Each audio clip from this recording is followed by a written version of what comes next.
형제들아, 내가 아직 잡은 줄로 여기지 아니하고 오직 한 일, 즉 뒤에 있는 것은 잊어버리고 앞에 있는 것을 잡으려고 표대를 향하여 그리스도 예수 안에서 하나님이 위해서 부르신 부름의 상을 위하여 달려가노라 말씀했습니다. 뒤에 있는 것은 잊어버리고 앞에 있는 것을 붙잡고 나아간다. 바로 오늘이 이 일을 이루어야 되는 날인 줄 믿습니다. 아직도 잡혀있는 과거들, 돌이켜보면 가슴 아프고 후회스러운 과거들, 또 영광스러운 과거들도 있죠. 하지만 과거는 또 과거죠. 우리에게는 또 한 해가 주어지고 있습니다. 어떻게 그 새로운 한 해를 향해 나아갈 것인가? 오늘 여러분들 안에 사도 바울의 고백처럼 뒤의 것은 잊어버리고 표대를 향해 나아가시는 축복이 있으시기를 간절히 축원합니다. 자, 그러면 어떻게 해야 우리가 좀 과거를 잊어버리고 새해의 소망을 가지고 나아갈 수 있을까? 오늘 우리가 빌립보서 말씀도 쭉 보면은 거기에 표대란 말이 있는데 사도 바울은 그것을 부름의 상이라고 이야기를 하고 있는데 어떻게 과거를 정리하고 쉽게 다시 미래를 향해 나아갈 수 있었는가? 바로 소망이 있었기 때문인 줄 믿습니다. 소망이 있는 거예요. 과거에 더 이상 붙잡힐 수 없는, 내가 붙잡고 나아가야 될 부름의 상, 소망이 있었던 것입니다. 그래서 사도 바울은 과거의 것들을 정리하고 거기에 붙잡히지 않고, 그래, 또 주님께 주시는 소망을 향해 나아가자, 표대를 향해 나아가자, 부름의 상을 향해 나아가자, 그리고 미래를 향해 발걸음을 내딘 모습들을 우리가 보는 것입니다. 소망이 소중한 그런 날입니다. 일반적으로 우리가 소망이라고 했을 때에는 어떤 일을 이루고자 하는 어떤 그 바람들, 또 어떤 일이, 좋은 일이 오기를 기대하는 감정들을 우리가 소망이라는 말로 표현을 합니다. 그래서 이 소망이라고 하는 것은 우리들의 삶 가운데에 아주 태어나면서부터 나이 들어서 하늘의 소망에 이르기까지 우리들의 삶 전체를 이제 주관하고 우리 삶의 전체에 영향을 미치는 것이 이 소망이죠. 그러므로 오늘 우리가 마지막 하루를 보낼 때에도 우리는 과거를 정리하되 소망이 넘쳐야 돼요. 소망. 새해에는 나에게 어떤 소망이 있을까? 그 소망으로 가득 차야 우리는 힘을 낼 수 있죠. 자, 그렇다고 한다면 그 소망은 어디로부터 오는가? 여러분, 소망은 어디서 올까요? 여러분 안에 일어나는 것, 내가 가질 수도 있어요. 그것은 우리는 소원이라고 말해요. 희망이라고 말해요.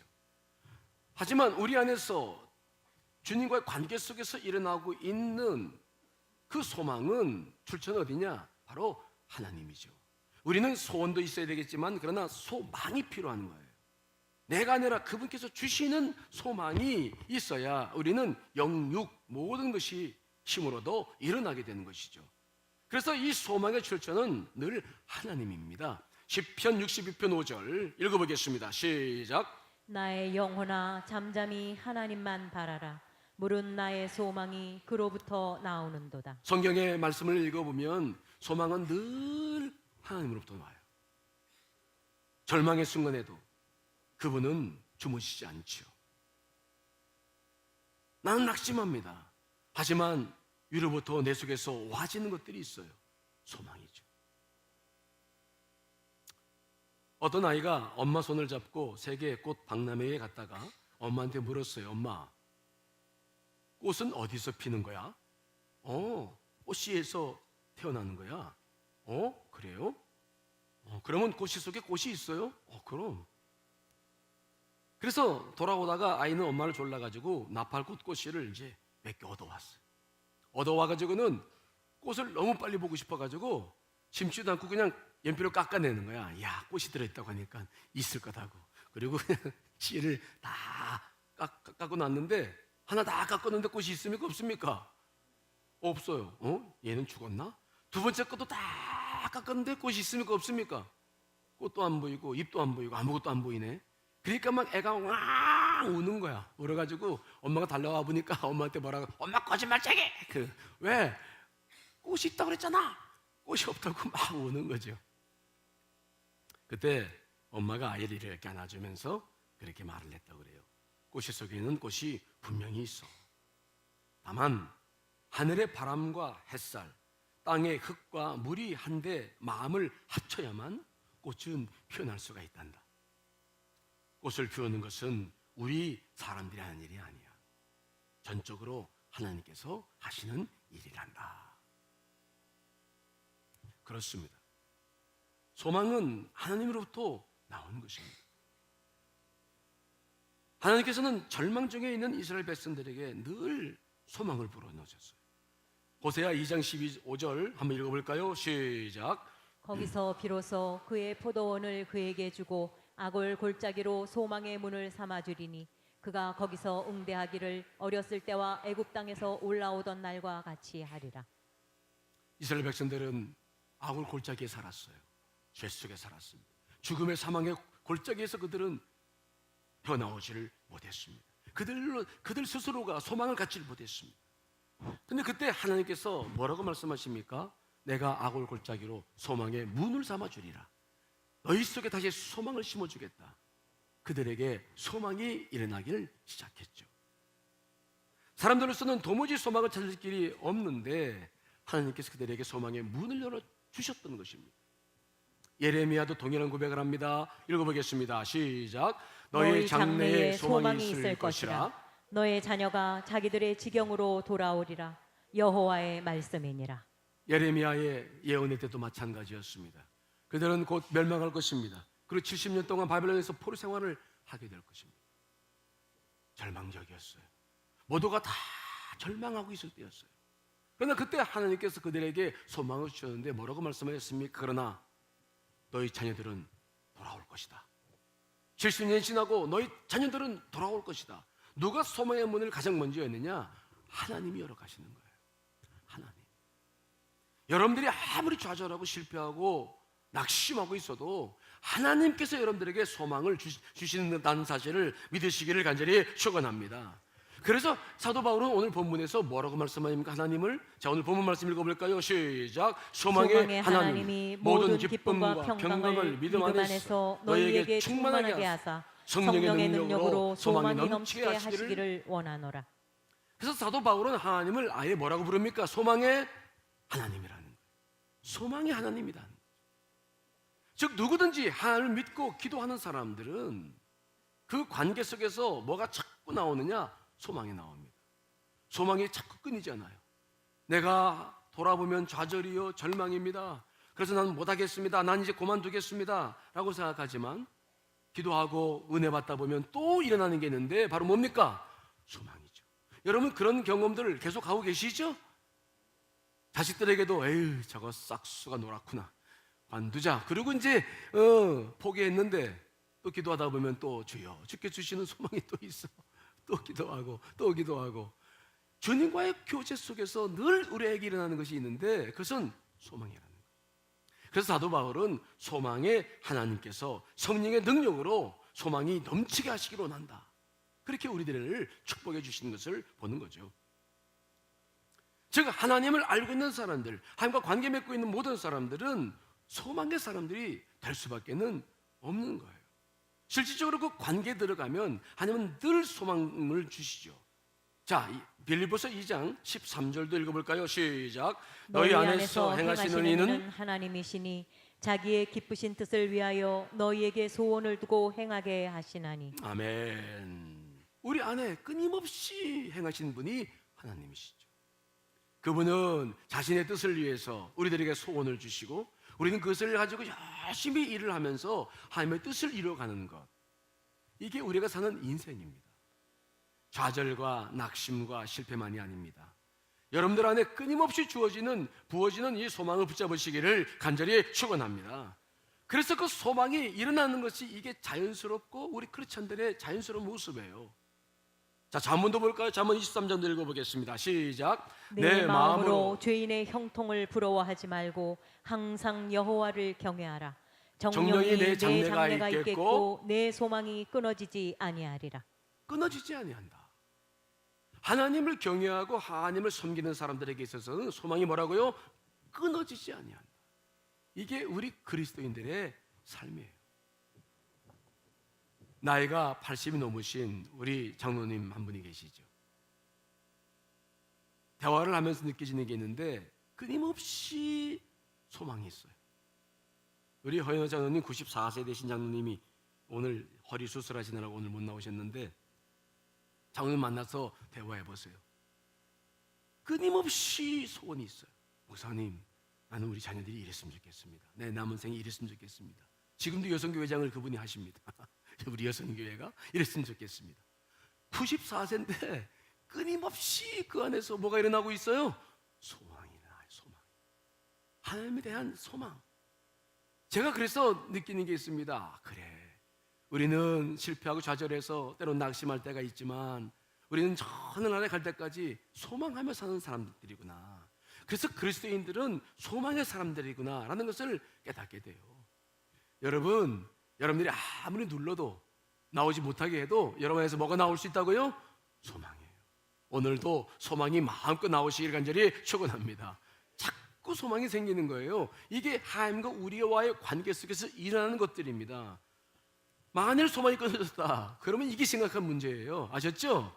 소망이 아무것도 없어. 예수 그리스도를 믿는데 이러면 주님과의 관계가 문제가 있는 거예요. 주님과 관계가 있는 사람들은 자꾸 소망이 일어나요. 그래서 구약 성경에 보면은 아브라함을 하나님께서 부르셨잖아요. 하나님께서 그를 부르셨을 때 그에게는 소망이 일어났습니다. 왜요? 그는 아들이 하나도 없었어. 근데 하나님께서 뭐라고 말씀하시냐면은 네가 내 명령을 따라서 순종하면 내가 너로 큰 민족을 이루어주겠다. 너로 너의 이름을 창답게 하시겠다. 아브라함이 하나님을 만난 순간부터 아브라함에게는 뭐가 생겼습니까? 소망이 생기는 거예요. 이게 우리의 신앙인 것입니다. 이게 세상 사람들과 다른 것입니다. 그러므로 이 소망이라고 하는 것은 우리 그리스도인들에게 굉장히 중요한 증거예요. 믿음의 증거. 여러분들 안에 그 소망을 잘 간직하시고 소망을 향해 나아가시길 간절히 축원합니다. 그런데 중요한 것은 뭡니까? 우리 가운데 보면 목사님 저 이제 소망 안 가질래요. 그런 분들이 계세요. 왜요? 에이, 가지고 살아봤는데 이런 것도 별로 없고, 에이, 나는 그냥 하루하루 그냥 살 거예요. 그렇게 생각하시는 분들이 계십니다. 그런 분들은 오늘 설교를 잘 들으셔야 돼요. 왜 그런 일이 생기는지를 알아야 돼요. 먼저 우리는 이 소망을 갖되 소원과 소망을 구분할 수 있어요. 따라합시다. 소원과 소망을 구분하라. 이것에서부터 우리는 바른 소망을 향해 나아갈 수 있게 되죠. 소망이라고 하는 것은 아까도 말씀드렸습니다만은 하나님으로부터 주어지는 것입니다. 근데 소원이라는 것은 뭐냐? 그것은 내 안에서부터 일어나는 거예요. 내가 무엇인가를 이루었으면 좋겠고 했으면 좋겠다. 이것은 내가 소원하는 것이고, 그래서 이 소원과 위로부터 주는 소망은 구분돼야 돼요. 여기서부터 출발해야 돼요. 이걸 구분하지 못하면 이루어지지 않았다고 소망마저도 갖지 않으려고 하는 것이죠. 이게 굉장히 중요한 문제입니다. 예를 들어 볼까요?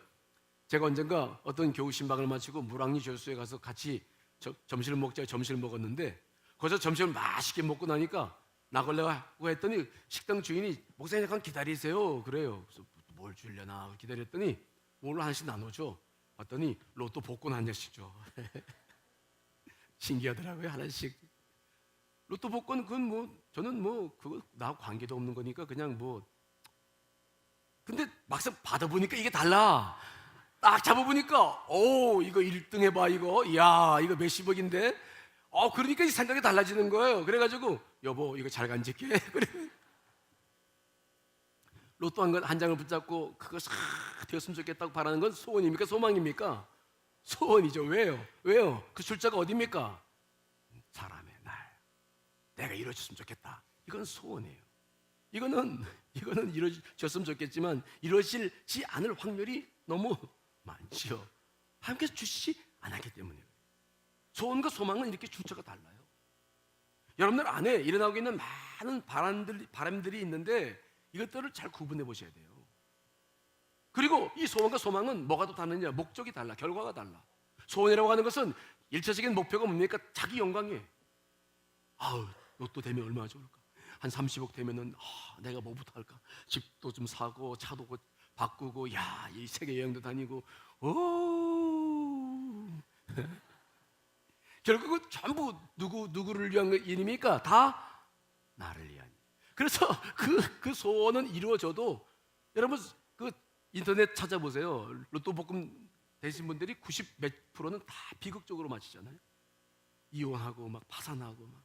이 복이 아니에요. 복이야. 절대 복이 아니거든요. 근데 소망은 뭡니까? 하나님의 영광을 위한 거죠. 그분의 영광이에요. 나는 괜찮아. 그분의 영광, 그분의 영광을 위해서 이 일이 이루어지기를 간절히 소망하는 거예요. 그래서 우리는 먼저 이 새해에 여러분들 안에 분명히 이제 오늘도 뭔가가 바람들이 날 텐데 늘 먼저 이것들이 소원인지 소망인지를 잘 구분할 수 있어요. 발달 심리학자인 에릭 에딕슨의 책도 읽어봐도 그는 아이들에게 있어서 1년 후부터 소망이 일어난다고 그러죠. 근데 왜 일어나냐 봤더니 엄마가 그 아이에게 지극정성으로 잘해서 그 아이가 엄마를 신뢰하게 될 때부터 아이들은 소망을 갖기 시작합니다. 예를 들어서 엄마가 아이에게 잠자리를 편안하게 해주고 편안한 잠을 자게 한다거나 아니면 따뜻하고 좋은 음식을 먹인다든지 기저귀를 잘 갈아줘서 그 아이가 지금 사랑받고 있다는 것을 특별히 1년 될 때, 1년 때까지가 제일 중요하다 그래요. 태어나서 돌 때까지가. 그때 그 일을 충분히 받은 사람들은 그게 평생을 좌우하는데 낙심하지 않는다는 거예요. 어느 순간에도 넘어지지 않는다는 거죠. 일평생을 놓고 조사를 받는데 그때 1년 동안에 그런 충분한 사랑을 받는 사람들은 어떠한 순간에도 소망이 피어난다는 거예요. 왜요? 소망은 관계 속에서 나오기 때문에. 엄마와의 관계 속에서 이 소망이 나오기 때문에 그런 사람들의 인생이 가장 복을 받는 인생이라고 이야기를 하는 거죠. 만일 여러분에게 일어나고 있는 소망이 하나님과의 관계 속에서 나온 것이라고 한다면 그것이 참 소망이 될 줄 믿습니다. 그냥 어쩌다가 사람들이 얘기 듣고 이거 있으면 좋겠다 그게 아니라 내가 깊은 기도 속에서 소망이 일어날 때가 있어. 주님 그랬으면 좋겠네요. 저도 좋겠어요. 말씀을 읽다가 설교를 듣거나 성경을 공부하다가 정말 주님에 대한 갈망이 일어나면서 어떤 소망이 일어나요. 만일 그것들이 하나님과의 관계 속에서 여러분 안에서 일어나는 것들이라고 한다면 그것은 붙잡아야 됩니다. 이해되십니까? 붙잡고 나아가시길 간절히 축원합니다. 그것은 위로부터 주신 것이기 때문에 반드시 그것은 이루어져 갑니다. 처음에는요 이 소망과 소원을 구분하기 어려워요. 혼란스러워. 아마 오늘도 여러분들이 교회에 오시면 정리할 거 정리할 수 있는 시간을 드릴 거예요. 소망들 갖게끔 할 텐데 이게 처음에는 정리가 어려워요.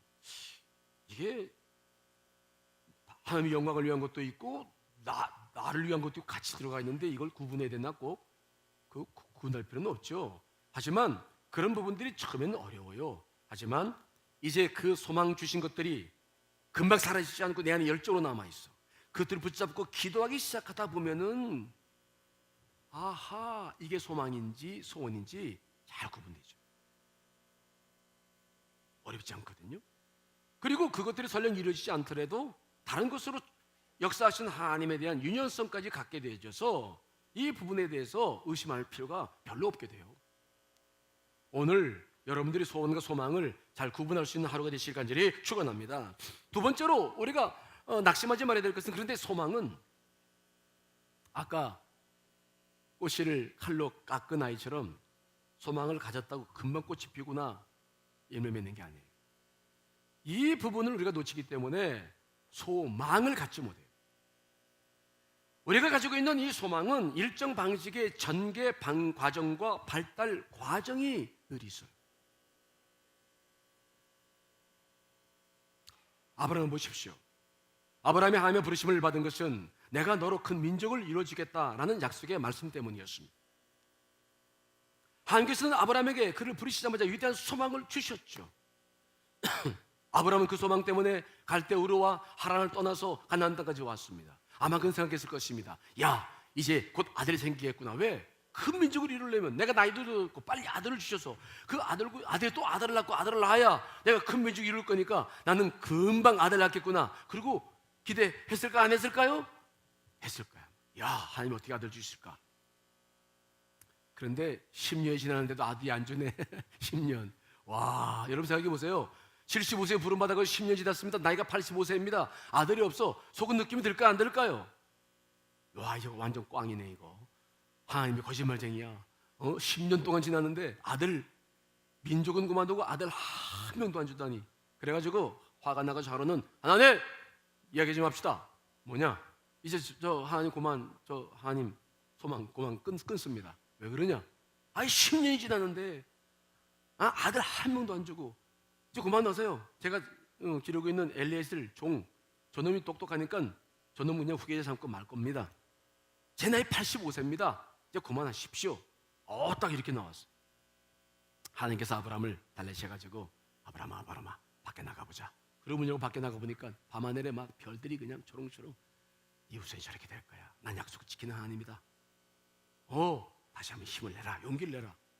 그래가지고 다시 용기를 가졌는데 그래도 이게 못 믿어요. 그러니까 그 아내 사라가 여보 그러지 말고 내 몸종 하갈에게 해서 아들 얻읍시다.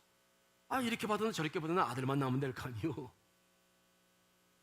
그래서 하갈에게서 이제 아들을 얻는데 그것은 하나님이 주신 것이 아니라서 얻자마자 그 집안은 전체는 지옥으로 바뀌고 결국 하갈과 이스마엘은 집에서 쫓겨나야 했죠. 힘든 과정을 경험했습니다. 왜 하나님께서는 소망을 준 아브라함에게 이렇게 많은 시련과 연단을 허락하신 것입니까? 그것은 소망을 이루기 위한 과정을 설명해 주기 위해서, 소망을 통해서 이루기 위해서 절대적인 믿음이 필요하다는 사실을 그에게 알려주기 위해서 그랬습니다. 하나님께서는 아브라함과 사라가 자신들의 육체와 힘을 통하여 그 어떤 것도 할 수 없을 때까지 기다리셨어요. 기다리다 지친 아브라함과 사라는 자신의 방법들로 아들을 얻었지만 그것은 또 다른 시련이었죠. 결국 100세가 되었을 때 그들이 다 포기했을 때 하나님은 그들에게 죽은 태를 살리셔서 아들을 낳게 하셨죠. 그 일을 통해서 아브라함이 얻게 된 것은 무엇입니까? 소망이라고 하는 것은 금방 꽃이 피는 것이 아니구나. 이렇게 연단의 과정을 밟아 나가고 뭔가 믿음을 얻을 때까지 어떤 과정이 필요하구나. 그러나 그 과정만 필요하면 하나님은 반드시 그것을 주신 분이시구나 라는 사실들을 아브라함은 배우기 시작했던 거예요. 하나님께 주신 소망은 그 자체가 능력이 없어서가 아니라 그 소망은 과정과 절차를 밟아 나가야 되기 때문에 그 과정만 우리가 지킨다고 한다면 절대적으로 그 소망은 여러분 안에서 꽃을 피고 열매를 맺게 될 줄 믿습니다. 그러나 그 과정을 잊어버리면, 과정을 지키지 못하고 계속해서 우리가 그 소망만 가지고 있다고 한다면 우리는 그 소망은 이루어질 수가 없는 거예요. 제가 언젠가도 설교를 했죠. 로마 설교했을 때 스톡데일 패러독스에 대한 이야기를 잠시 드린 적이 있어요. 이 사람은 두 스타 미국 장군이었는데 월남 포로가 되어져서 모진 고통을 겪었죠. 그는 그렇게 이야기를 합니다. 그가 나중에 이제 풀려나서 별 하나를 더 달고 의회로부터 이제 명예원장을 받았습니다. 왜냐하면 모진 고통을 이겨내면서 자기 부하 직원들을 끝까지 지켜내는 통신망을 가지고 지켜내면서 현격한 공을 세웠기 때문이었어요. 근데 그에게 질문이 있었습니다. 아니 어떻게 그 8년 동안이나 모진 고통을 겪고 부하들과 함께 그 척박한 곳에서 살아났습니까? 비결이 뭡니까? 그가 한 말 여러분 기억하십니까? 그는 그렇게 말합니다. 난 부하들을 지키려 애를 썼으나 그들 중에는 수많은 사람이 죽어갔습니다. 왜 죽어간지 아십니까? 정말 진정한 소망을 갖지 못하고 늘 기대하는 사람들이었습니다. 이번 성탄절에는 나갈 거야. 위로부터 주신 그 비전도 아닌데 자기가 그냥 만들어낸 거예요. 이번 성탄절에는 좋은 일이 있을 거야. 막연한 기대를 만들어내는 사람들. 근데 성탄절이 지났습니다. 또 한 해가 또 지났습니다. 그 다음에 성탄절이 지났지만은 아무 일이 일어나지 않았습니다. 그래서 그들은 다시 말합니다. 추수감사절이 되면 나는 뭔가 좋아질 거야. 그냥 막연한 기대하는 거예요. 추수감사절? 그 다음 추수감사절이 지났습니다. 그 다음에가 또 지나갑니다. 그 다음에도 또 지나갔습니다. 그러자 그들은 스스로 좌절하기 시작했고 스스로 희망을 버리기 시작했습니다. 그들은 스스로 죽어갔습니다. 그러나 정말 하나님을 믿는 사람들, 이로부터 주신 소망을 가지고 그분께 기도하며 그분과 관계 속에서 가졌던 소망을 가지고 살았던 사람들은 저처럼 끝까지 승리했습니다. 저는 그것을 통해서 분명히 봤습니다. 진정한 소망과 헛된 기대가 무엇인지를 봤습니다. 나는 헛된 소망을 갖지 않았습니다. 나는 하나님께 기도 속에서, 고난 속에서도 기도하면서 그분과 교통하면서 통해서 그분이 주신 소망을 붙잡고 살아왔기 때문에 승리할 수 있었습니다. 여러분, 우리가 하나님에 살아갈 때마다 여러분이 만들어낸 기대, 세상의 기대가 아니라 하나님의 소망을 품어 나가시기를 간절히 축원합니다. 그 소망은 심어서 과정만 거쳐 나간다고 한다면 반드시 열매를 맺고 꽃을 피울 수 있다는 것이죠. 그러므로 좌절하지 말고 그 소망의 연단의 과정 속으로 새해부터 들어가십시오. 자, 로마서 5장 3절로 4절 말씀이죠. 읽어봅니다. 시작. 다만 이뿐 아니라 우리가 환난 중에도 즐거워하나니 이는 환난은 인내를, 인내는 연단을, 연단은 소망을 이루는 줄 알미로다. 아멘. 소망은 환난으로 시작해요. 그래서 환난이 왔을 때 즐거워하라고 말씀했습니다. 로마서 설교 기억나시나요? 그 환난이라고 하는 것은 우리로 하여금 인내할 수 있도록 허락하시고, 인내는 우리를 연단을 시켜나가죠. 그 연단의 과정 없이는 절대로 소망이 이루어지지 않습니다. 그러나 그 연단의 과정을 통해서 소망이 이루어지는 줄을 알미라.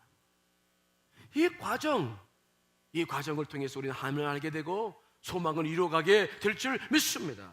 그러므로 우리는 새해에 그저 소망만 가지고 나갈 것이 아니라 소망과 관련된 과정, 전개 과정, 발달의 과정까지도 품고 나갈 결단을 해 나갈 때 그 소망은 여러분들이 것이 될 것이라 생각합니다. 모쪼록 새해에는 그러한 축복이 여러분 가운데 있으시기를 간절히 축원합니다. 자, 그렇다고 한다면 자, 오늘 하루를 우리가 어떻게 보내야 될까? 무엇을 하면 보내야 될까요? 저는 이번 주 한 주를 특별하게 좀 보냈어요. 제가 목회 칼럼도 썼지만은 벌써 이제 60이 되어 갑니다. 이야, 나는 60이란 나이가 그냥 있으리라 생각했지만 나한테 직접 올 줄은 잘 몰랐어요. 장로님들, 여기 권사님들 70대시고 80대신 분들이 죄송스럽습니다만은 다 그런 과정을 겪으셨겠죠, 그분들은. 저도 야, 나에게도 60이란 나이가 이제 되었구나. 그래서 이번 한 주간 동안은 정말 제가 여러 가지 것들을 많이 이제 하나님께 교제하고 기도하며 정리하고 돌아보고 뭐 그런 시간들을 갖느라고 뜻깊은 한 주간을 보냈어요. 여러분, 오늘 딱 하루가 2017년이 남았는데 오늘 하루 여러분 뭐하고 보내실 거예요? 여러분들의 삶이 그동안에 어떻게 살았든지 여러분 괜찮습니다. 사도 바울처럼 다 잊어버리시길 간절히 축원합니다. 다만 우리에게 다시 소망을 품고 일어서야 할 것이 필요해요. 소망. 은퇴했다고 다 끝나는 것일까요? 나이가 70이 되고 80이 됐다고 다 끝나는 것입니까? 그렇지 않아요. 우리의 겉사람만 후패되어져 가고 사회적인 여건이 좀 달라질 뿐이에요. 나는 똑같습니다. 나는 여전히 납니다. 그렇죠? 여러분들은 여전히 여러분이에요. 여러분들 하나님의 자녀고 하나님의 축복된 사람들이고 하나님의 은혜 속에서 그렇게 살아갈 사람들인 것을 잊지 않으실 간절히 축원합니다. 그러므로 우리가 오늘 하루 동안 해야 할 일이 바로 뭐냐? 따라합시다. 하나님께 다시 돌아와라. 하나님께 돌아와야 돼. 왜요? 그래야 소망을 다시 얻을 수 있기 때문이죠. 정말 하나님의 무릎을 꿇고 그분의 음성을 들어보십시오. 여러분들 안에 들려오는 음성이 있습니다. 여러분 안에 하나님께서 하시는 말씀들이 있을 것입니다. 소망의 말씀들. 하나님은 늘 소망을 주셔요. 좌절하거나 낙심할 때도 실패했을 때도 늘 소망을 주시는 분이에요. 우리를 징계하시거나 우리를 나무라시거나 물론 우리가 회개할 때 책망을 받기도 하지만 그 순간은 짧아요. 끊임없이 여러분들 안에 일어나고 있는 것인데 소망이 있을 거예요. 그것을 위해서 정말 하나님 앞에 온전히 돌아오시기를 간절히 축원합니다. 정말 온 몸과 마음과 영혼을 다 그분께 좀 내어드리는 오늘 하루를 살아보세요. 그러면 소망이 생겨요. 우리는 베드로를 잘 알죠. 베드로가 3년 동안 주님을 따라다녔는데 실패했어요. 3번 주님을 부인하고 부활도 믿지 못하고 도망쳐서, 그리고는 그냥 다시 과거로 돌아가자 어부 생활로 돌아갔어요. 우리가 늘 주님을 따르다가 겪는 문제가 있어요. 기도가 이루어지지 않으면, 소망이 이루어지지 않으면 우리는 포기하고 싶어. 그리고 다시 과거로 돌아가고 싶어. 이것저것 생각하지 않고 신앙이고 뭐고 기도고 뭐고 그냥 나 그냥 살 거야. 그리고 과거로 돌아가고 싶어 하는 욕망들이 우리 가운데도 일어납니다. 여러분, 그런데 정말 과거로 돌아가면 모든 문제가 다 해결될까요? 그렇지 않아요. 모든 것을 포기하고 과거로 돌아가 보았자 그 속에는 비참한 삶의 결과밖에는 없어요. 여러분, 과거로 돌아가지 말고 하나님께 돌아오실 간절히 축원합니다. 다시 하나님께로 돌아오세요. 과거가 아니라 다시 하나님 품으로 돌아와요. 정말 몸만이 아니라 온 영혼과 마음까지 다 해서 그분 앞에 온전히 자기를 한번 세워보십시오. 이게 가장 중요한 일이에요. 그러면 놀라운 일이 생기죠. 베드로 실망했어. 좌절했어. 또 자기 종로들과 더불어서 고기나 잡으러 가자. 그리고 자기 친구 6명 그리고 7명이 가서 디베레 바닷가에서 고기를 잡고 있었어요. 과거로 돌아갔습니다. 하지만 그들이 고기를 많이 잡았습니까? 밤새도록 그물을 내렸지만 한 마리도 잡지 못했어요. 그러자 밖에서 이상한 소리가 들립니다. 얘들아, 고기가 있느냐? 누구 말인지도 모르고 없나이다, 한 마리도 못 잡았습니다. 그때 밖에서 그런 말이 들리죠. 배 오른편에 그물 던져봐라. 허실 삼아서 배 오른편에 그물을 던져봤는데, 그리고 그물을 딱 들어올리는 순간 특히 주님을 많이 사랑했던 요한이 딱 머릿속에 스치는 한 가지 사실이 있었죠. 딱 그물을 들어올렸을 때 그들이 처음 주님을 경험했던 누가복음 5장 게네사렛 호숫가에서의 일이 떠올라오기 시작해요.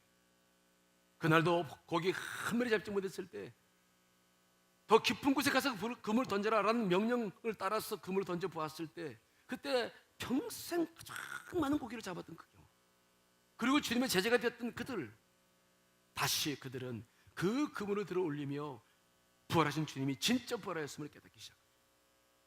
그래서 베드로는 겉옷을 뒤집어 입고 물속에 뛰어들어가 100m 되는 그 거리를 헤엄쳐서 주님 곁으로 달려가는 모습들을 우리가 잘 기억합니다. 그때 주님께서 그에게 뭘 했습니까?